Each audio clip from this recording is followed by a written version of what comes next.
Here we are on the front of our Jayco Redhawk. We're going to be doing a technical walkthrough or tutorial like you would get with technician on the first day of delivery, giving you a refresher on all the items on here. If you want a deeper dive on these items, or if your items vary from what's in this unit, you can find that in the HAPS Helpful Hacks playlist of the Great American RV YouTube channel. Please make sure you like, subscribe, share with all your friends, support the channel. We're going to start in the front here. We'll go ahead and have that hood pop. Here we can see we have our chassis battery right there, transmission oil, air filter, coolant fluid, all that stuff as you would normally see on any other vehicle on your unit. Moving on to the driver's side, we have our side camera. We'll have one on each side. When we initiate our blinkers, we'll be able to view what's beside us.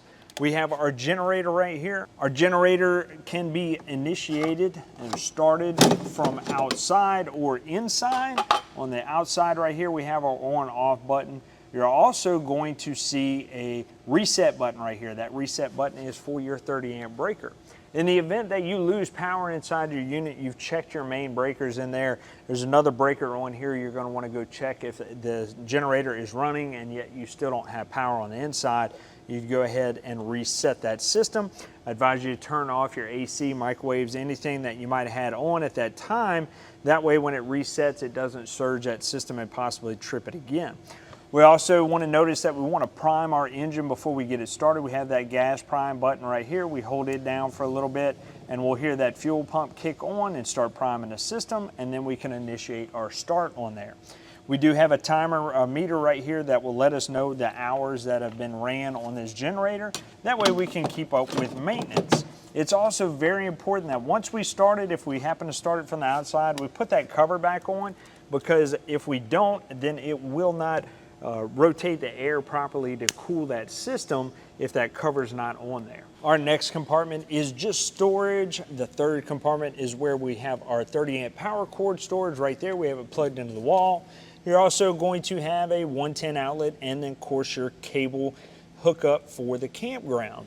Next one is just regular storage. Above it we see our Dometic furnace, 12 volt powered, and of course using propane to heat that air. Then we have our fuel station right there, and next we're going to talk about our water station. So for our water station, we have our hot and cold outside shower right here. Under here we're also going to see our low point drains. Our low point drains are used when we winterize our unit. That's where we would drain our water out in order to begin to fill it with antifreeze. We have more information on that in our owner's manual, as well as videos online that go over winterization to a higher degree. You're also going to see tucked back up in there a filtration system. You do have an inline filter in there. You have some shut-off valves. You can shut those valves off, pull that filter cover off, and change that filter out on your system. Up here, you're also going to see your water pump. Your water pump is used whenever you have your onboard water storage, which we'll go over how to fill that here shortly. But your onboard water storage is water you take with you. You fill it up before you leave on your trip, whether you use it at rest stops, the campground, whatever. Whenever you go to use it, you kick that water pump on, it's going to pull from that tank and supply water to our fixtures on our unit. Otherwise, we're going to use our city water connection if we have that available. We have a little light switch right here. Turn on that light. We have our black tank and our black tank flush and our city water connection here. I'll say one more thing. On the right-hand side, we have another valve over there. That's to drain our fresh tank. Now, of course, this is an onboard storage, so if we don't need the water, of course, it's added extra weight to our unit. We want to go ahead and drain it out and lower the weight on our unit, but we also don't want that water sitting in there for an extended period of time. It'll become stagnant. So drain that water out whenever you can. We have our fixtures right here. We'll go over the operation of that right now. All right, so we have our valve assembly right here. These two valves incorporate with these two valves right here. Now our city fixtures, that is meaning that we are hooked up to that outside city water connection we talked about with a hose from the campsite. We turn that water hose on, we turn the city fixtures, and that's going to run water to all of our faucets and everything on the interior. Our city fill tank, same thing. We have the water hooked up to the city water connection. We're at our house. We want to fill that fresh tank. In order to do that, we're going to go to the 1 and 6 positions up top, and then we turn that water on, and that will begin to fill our tank. We can monitor how much water we have in that tank whenever we get to the inside. Now keep in mind, this does add more weight to your unit. If you don't need it, dump it. We don't want that water to become stagnant. It's also adding, like I said, more weight to our unit. So try to be conservative how much you put in there if you want to. It will make a difference, and we'll show you where that drain for that is here shortly. Our country fill sanitized tank, that is if we want to sanitize our fresh tank, we would go ahead and hook a water hose up to that city water connection, turn to the 1 and 4 position, kick on our water pump, and we put that other end of the water hose in a mixture of bleach and water. We can fill that tank and sanitize that system. Normal flow is going to be, if we want to use the water pump, which would be water from our fill tank that we did, we would go to 3 and 5, kick on the water pump, and that would pull from our fresh tank out to our fixtures to be able to have water if we don't have a city water connection. Last one is sanitize and winterize our lines. We showed you that low point drain outside. We would drain all the water out of our low point system. Same thing, hook a water hose up to our city water connection, run it to a bottle of RV antifreeze, turn it to the positions 2 and 4, kick our water pump on, and that will pull that RV antifreeze into our lines. Now we do have more information for winterization in our owner's manual, as well as a few videos on our HAPS Helpful Hacks. So we've gone over our fixtures. We talked about our city water connection. We'll incorporate with our normal operation and city fixtures on that system, and also how we fill our fresh tank. That's where we would hook the water hose up to, and then coordinate our knobs properly. Now our black tank flush is going to coordinate with our dump station. We'll go over that right now. Here in the rear we have that dump station down low. We have our hookup where we would hook our water hose up if we have that dump station there at the campsite. Hook that 4-inch line up, or if we have to hang on until we hit a dump station, maybe our site doesn't have that, we'd leave these valves closed, then hook it up there. Now we have our gray tank and our black tank. Our gray tank is going to hold our shower and sink water. So if we have that spot there at the campsite, we can leave that valve open all the time, let that water drain out into that sewage. And of course, if we have to wait till we get to a dump station, we leave that valve closed. But that water can just drain out. Our black tank, however, that is our sewage from our toilet. We want to leave that closed. Reason being is we always want water in that system. Otherwise, the solids we put down our toilet are going to dry up and they'll get stuck in our tank. So we want to make sure that valve's closed till we're ready to dump. When we are ready to dump, we pull that handle, let everything dump out. While we're doing that, we hook up to that black tank flush connection in our compartment right there, turn that water on, and then it will send water to a jet on the other side of that tank, start spraying that water on the other side, help pushing any debris or anything that's left in that tank down this way. Once we're satisfied with our flush, we turn off our black tank flush, we come over here, we close this valve, we go to our toilet, put several gallons of fresh clean water in there, and of course add our chemicals. Now you'll likely still have a little bit of debris in there, and while you're traveling down the road, that water will help knock all that stuff down. You can flush it again if you wish, or leave it in, add some more chemicals. Those chemicals are going to help decay whatever might be left in there. We do have another video, a pro tip on black tank flush in our HAPS Helpful Hacks section. Go watch it if you want. Here on the back of our unit, of course, we do have our backup camera back there. We monitor while we're driving or backing up. We're also going to have these little covers right here on our bumper. We can go ahead and pull off, store our sewer hose in there if we wish. Our receiver hitch back there with the 7-way plug for either trailers or towing a vehicle behind you. Another big important thing we have back here is this factory supply ladder. That's important because we do need to gain access to our roof. We do have a rubber roof up top, and we need to check that rubber after trips, make sure no low-lying tree limbs have scraped, poked any holes in it. But we also need to check that rubber and sealant every 60 to 90 days. We also need to check our sealant around our trim, our lights, our windows, all that stuff every 60 to 90 days. Owner's manual suggests that because it is a customer maintenance item. We have to go and check that stuff just like we change the oil in our vehicle. We have to check our sealants. If we don't, that stuff's going to peel, crack, deteriorate, and it's going to allow water into our unit, damaging it.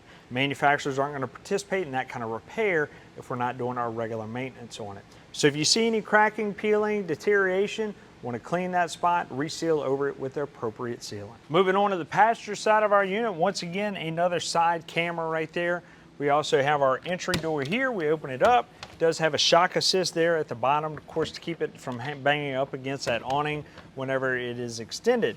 Now, one thing you'll notice is you do have electric steps on here. Those electric steps can be powered off and on with a little switch on the inside. When we close our door now, our steps will roll in. So if you want that function, you want those steps on.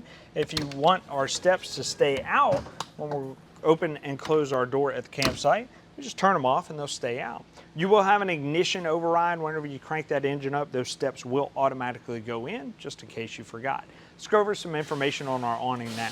We can see we have our awning. Our awning is mainly a sunshade. We can leave it out for a little bit of rain. What we don't want to happen is for that rain or water, dew, whatever, AC condensation to compile in the middle of that awning and cause a belly. Maybe it would collapse. What we do is we grab this arm right here, we pull it down, and now our awning is tilted towards the rear. We can tilt it towards the front if we want. We just do the other arm instead of this one, but you only want to do one. That way that water can run off and drain off of this system. When we're ready to roll our awning in, just lift it up and it's good to go.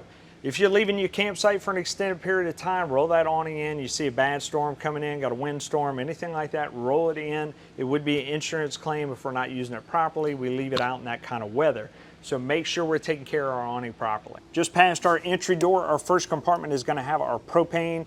This will have our gauge right there. It lets you know how much propane is in it. Of course, we turn it off and on right here. This would be where we fill our propane tank right there at a propane filling station. Over here, our next compartment, we're going to have 110 outlet. A little hard to see, but we have an outdoor cable back there for our outside TV. Next compartment is storage. We have our Dometic tank water heater, electric and propane right there.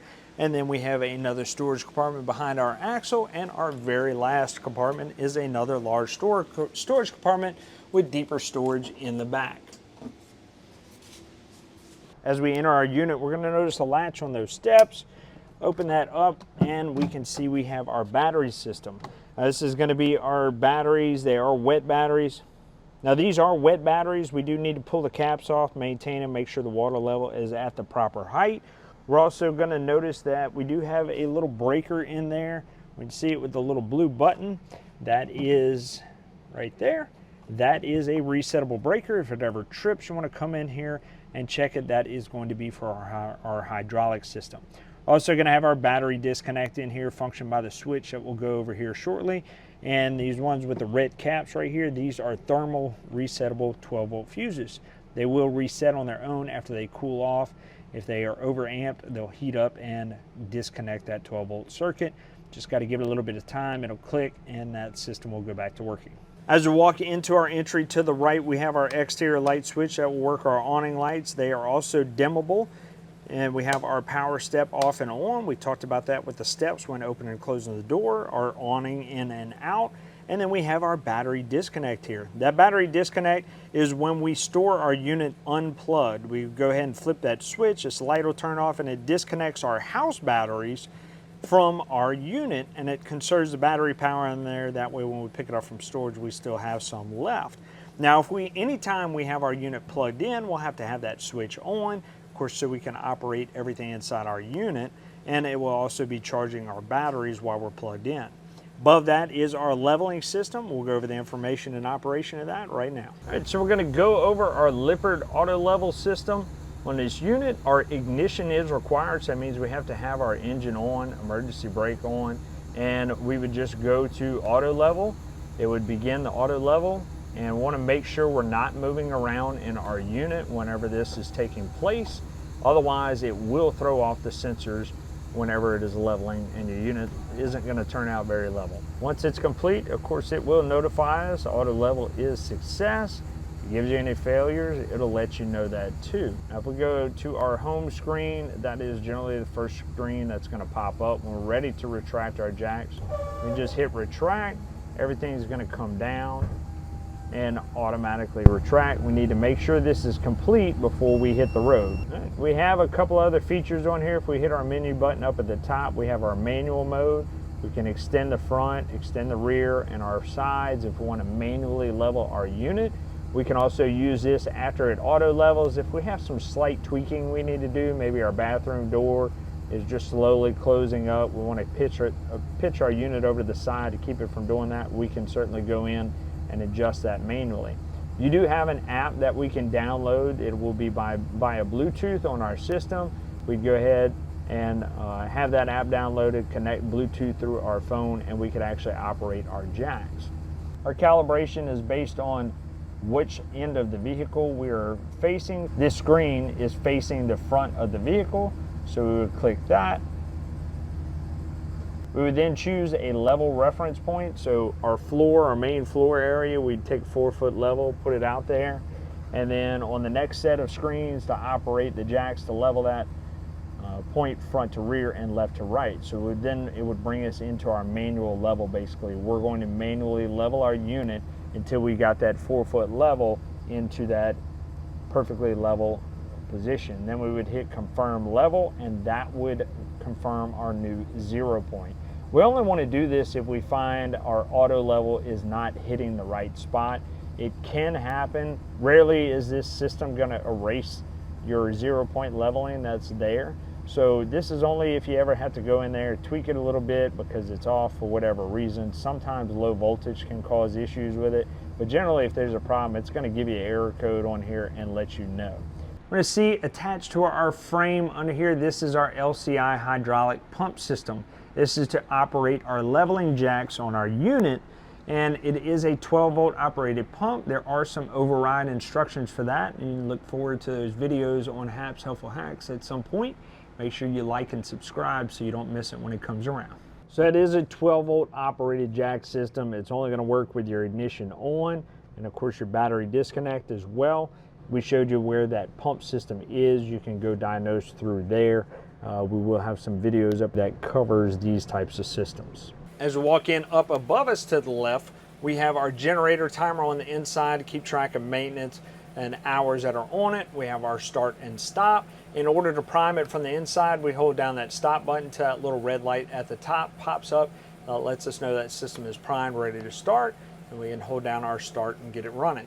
We have our slide out, and then we also have our meters right here. This is to let us know what our battery, fresh tank, black tank, and gray tank levels are at. Also to the left of that, you'll see a FLT light. That FLT light is for our gas, for our LP. That is a fault light. We'll talk about that in a few. But we also have our water pump indicator light for our water pump switch. We kick it on, that light will kick on and let you know that pump is active. Now we only need to have that pump active if we are pulling from our fresh tank. If we have city water, we want to shut it off. We also want to note that it is an on-demand pump. So whenever you're using your faucets, that pump will kick on. You'll hear it operate when you turn your faucets off. It should shut off shortly after. If you hear that pump consistently run, we want to go over and turn it off, because that means either your tank is empty or we might have a leak in our system and we want to investigate. Down here we have our tank heater. That's going to be 12-volt mats that are on our tanks. We kick that on in extreme weather so they don't freeze. We talked about our water pump switch. And for our water heater, we have our LP gas option right here. Of course, our LP needs to be on. Flip that on, our water heater will light. If there is an issue with that LP system lighting, it will show that fault light right there that pops on and lets you know there's an error in the system. We also have our electric. That is going to be on our 110 side. If we're plugged in, we kick that on and it will begin to heat electric. We can kick both of these on. It'll speed the water up, heating of the water up a little bit faster, but we're not going to notice an extreme difference. But you can run both of them at the same time. We do need to note water needs to be in that tank anytime we turn both of these on. And jump over to our driver's seat. And here in the front, of course, set up just like your car would be. We have our options from forward with our cruise control, a couple of options to work the menu up front. We have our mirror controls there on the side, our lights here. And if we open up this door, we can take a better look. We have our auxiliary start. That auxiliary start basically connects your chassis battery and your house batteries, almost like a set of jumper cables. When we push it, it will connect those batteries. That way, if our chassis battery is low, it'll basically jump those house batteries to it and help you start it in that event. Of course, power windows, power locks, and then when we move over, we have our AC system, traction control system off if we want. We have our built-in inverter system. We can go ahead and plug in phone charger, whatever, USB, so on and so forth. This USB system right here will connect to our radio, and then of course we have our actual radio here. We hit home, we do have Bluetooth option. We have our camera system on here. We also have more settings in here that go over customization and everything else on your unit. Basically, you're going to be using it for your Bluetooth, your radio, your rear camera system, and that's pretty much it. You're also going to have left and right blinkers on here for safety in order to help you change lanes whenever you're traveling down the road. Over our cabin area, we do have our bunk area right here. We could leave this cushion up for more headspace to get in and out. We can flip it down. That way we have bunk area, put our ladder right here to be able to access it. If we want to use this area for more storage, we do have that cargo net right here. Go ahead, put it up and fasten our seat belts up here in these locks right here. We'd have that cushion laid down, and we can store more stuff in this area while we're traveling. Over to the left, we have our entertainment with a JBL soundbar system right there. Pull a little leash down there at the bottom and it disconnects from the wall. Now, behind here, we will notice we do have a little on-off switch for our antenna boost. So we'll notice that up here on the left, that little green light will turn off and on with that button. That is for our antenna boost. If we are searching for antenna channels, we want to make sure that light is on, and it will boost our antenna to pick up more channels in that area. If we have cable, park cable at the campground, we want to make sure that light's off so it doesn't scramble the channels coming in.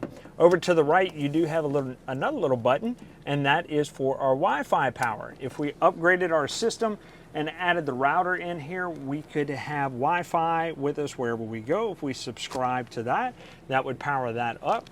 And up top, we see we're already pre-ran for LNB wires or coaxes up to the roof if we added a rooftop satellite. Just on the other side of that, we'll notice our light switch there on the side, and then we also have another switch that rolls down that front window shade. So we talked about our antenna boost. This is where our antenna is. It'll be that king system right here. When we want to rotate this knob right here in order to increase our signal. So if our signal is kind of spotty on the antenna, we rotate that antenna so it can help pick up a better signal. Our sofa here on the side will fold down into a bed. You also have seatbelt options there during travel. We have our dinette booth also with seatbelt options and the option to go down into a bed. Lift this table up. There's a hinge claw down on the back wall of this. We lift it up, we pull it towards us, and now this table will lay down. We remove our cushions, lay it down in that spot, and we can put our cushions back down, giving us more sleeping option. Now when we're ready to put it back, we can kind of see these teeth back here. They latch into that bracket on the wall, lift it up a little bit, push it against the wall, and now we're locked in and ready to use as a table. In our kitchen area, of course, we have our sink, our drop-down outlet with USB options there, our 110 microwave with our hood vent, and then we also have our 3-burner Furrion cooktop. Now our cooktop does have a glass cover on it when you have that down for more counter space, or during travel, you want to go ahead and lift it up when we use it. When we go to use it, we have the little light switch here that can turn these knobs off and on as far as lights. It's just ambiance. We pick our burner. We'll notice that burner turns red whenever we turn it on. Good little safety feature. Kids run around playing with stuff. We know when that system's on. We turn it off if not in use. We turn it to the flame icon. We hit our manual crank right here until that burner lights up. Once it lights up, we're ready to cook. Flip it to the left some more for high and low and all that stuff. And then to turn it off, flip it to the right, we're good to go. Have our oven down here at the bottom. Gonna work pretty well the same way. Little switch on the right-hand side. Turn it to the flame icon. Crank it until that pilot lights down at the bottom. But the whole time we need to be pushing this knob in order to emit the gas out of that pilot. Even once it lights, let it hold for another 15 seconds. Then we can take off and turn to our appropriate temperature, and you should see that burner tube light up after that. Now the thing about our propane is we can end up with air in our line. After we've stored our unit, generally you're going to turn the propane off, or after we've refilled our tanks because we ran out of propane, you're going to end up with air in your lines during those two situations. So easy fix. We come over here, we just light our stove top right here at one of the burners, let it run for 30 to 60 seconds till we got that nice blue ring on there, and then we go activate things like our furnace or our water heater. If not, those items may go into a fault due to air in the system. It's trying to light, but it's just getting air and not any propane. So we can go ahead and avoid that by coming to light our stove first. We have our Furrion refrigerator controlled by our control knob right here. We have off, cold, colder, and of course off grid. Off grid will go ahead and slow down the work of that compressor and help us reduce the amount of 12 volts that we're using on our unit.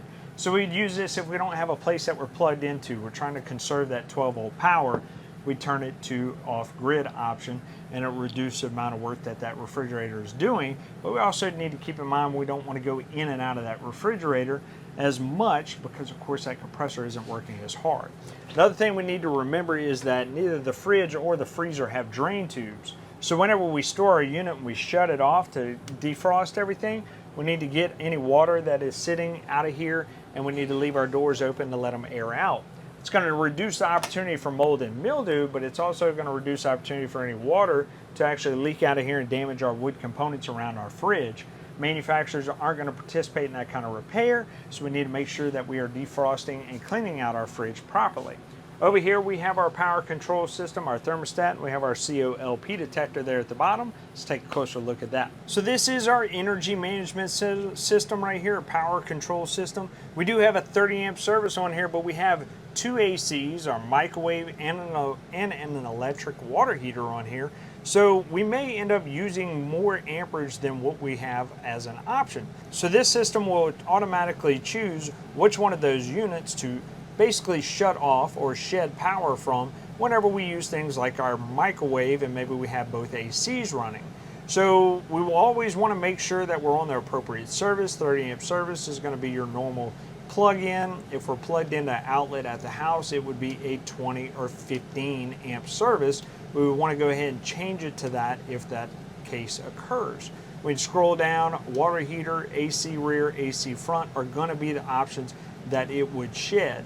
Our last screen shows us the current amperage that we are pulling on our unit with the AC running. Now once again, if this creeps over 30, it will automatically shed either the ACs or the water heater or whatever when you're running maybe your microwave. Down here we have our AirXL thermostat. Pretty easy to function. We have our cool option all the way to the left.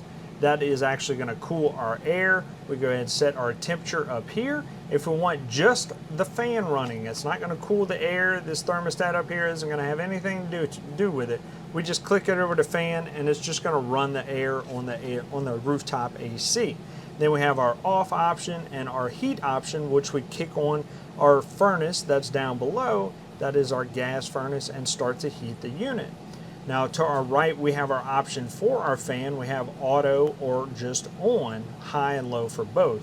Auto, that fan is going to kick off and on in our cool mode. When that compressor shuts off, your fan will shut off shortly after. On is going to be that fan is on all the time whenever that AC is in cool mode or in our fan mode. Our switches down below are just our hallway and our kitchen lights. Our LPCO detector right here is going to have a little green light indicating that it's powered up. It's hardwired into our battery system and it does have an expiration date stamped on the front of it. We need to keep in mind that expiration date when we need to change it after it expires. This is going to be an audible alarm, let you know of any CO or LP gas that might be present in your unit, let you know you need to evacuate. You need to test that audible alarm before you go out camping. We're also going to have smoke detector in our unit, powered by a 9-volt battery. We need to check the voltage on that, change it out every so often, and check the audible alarm on it as well. Our bathroom is going to be pretty cut and dry. We have our shower, hot and cold faucet. We're also going to have a on-off button on our shower head. That is to easily manage turning that shower off and on when we're trying to conserve water. Maybe we don't have a dump station. Maybe we are working off of our fresh tank. And if we're doing that, we're reserving the amount of water that we're pulling out our fresh tank as well as the amount of water we're putting into our gray tank. So to do that, we can just turn it off and on the shower head in between lathering up and rinsing off. That way we don't have to fight to find that sweet spot for the hot cold on our faucet. Our shower is also going to have a travel latch on the doors. We want to go ahead and do that when we're traveling so our doors don't bang around. Of course, we have our toilet down here that has our foot pedal in order to operate. Now our toilet, we're only putting sewage in there, nothing else. We don't want to put any other kind of products in there, just our sewage, our RV toilet paper, and of course our chemicals. Now when it comes to sewage, we're talking about number 1 and number 2, liquids and solids. If it's liquids, hit that pedal, flush it down the drain, you're good to go. If it's solids, however, we want to fill this bowl about 1/2 to 3/4 of the way up, and we can do that by barely depressing this pedal right here, and then our bowl will begin to fill up with water. Once we have enough water in there, then we can go ahead and flush the objects in there, and that is to make sure that there's enough water to push all that stuff all the way down to the black tank and not cause any clogging. We're also going to have a vent fan in here. That vent fan can be turned on with our switch there on the side. We want to use that to help ventilate any steam or anything in here, reduce opportunity for mold and mildew. In the bedroom, just on the left side of that bed, we're going to see our breakers right here. All our breakers are labeled as far as our components that it operates. We're going to see down at the bottom we have that little white button. That's a test button. That is a GFCI controlled outlet. So that controls all of our GFCI protected outlets around our unit, outside, wet locations, bathroom, kitchen, stuff like that. If those outlets get wet, or if we have too many appliances plugged in, griddles, coffee makers, blow dryers, it will trip this system, and this is where it's going to be tripped. We just go reset that breaker, kick it back on. Once again, everything is labeled, so if something 110 isn't operating, we want to go there first. To the right, we have our 12 volts right here. Once again, everything is labeled as far as what it operates. This is all our 12 volt components, the fuses that operate it. If something is blown, we can go ahead and check, and that will probably fix our problem right off the back. So if we have any troubleshooting with any of those devices, we want to come here first and check it out. Just outside that bathroom, we do have our bunkhouse areas right here. Top bunk has that coax plate with a 110, so we can add a TV, and so does the bottom. In our bedroom, we do have more storage right here in our vanity, and then we also have a little ladder for that front bunkhouse. In the rear, we also have our cable hookup and TV option right there. One thing I'll also say is this slide out is a above mount floor slide by Power Gear. We do have a video on how to override this system if it ever fails. Our bed does have storage underneath, and then we also have our rear thermostat right here that is going to operate our rear AC. Now with this thermostat, it is only going to operate our cool option. We have no heat option on here because our front thermostat takes care of that for us. Before we wrap up, of course, we have our AC assembly up here. We have some vents on each end. These are our quick dump vents. If we want this area to cool off quickly, go ahead and flip it open. That air will come out of here and cool this area off only. If we want it to go through our ceiling vents, we need to make sure they're closed. We also have our filters on each side. We can pull these two tabs, drop that down, clean our filters. We want to make sure we're not restricting any air to our AC so it can work efficiently. Well, we hope you found that resourceful, but wait, there's more information on our Great American RV YouTube channel. This channel right here, find the playlist Hap's Helpful Hacks. We go over different products in this unit, and we'll take a deeper dive with more diagnostics, more information, as well as helpful tips when you're out camping. Tell your buddies, tell your friends, like, share, subscribe, do all those awesome things on YouTube, TikTok, wherever you found us, and keep watching here at Great American RV SuperStores, where we bring the how-to you.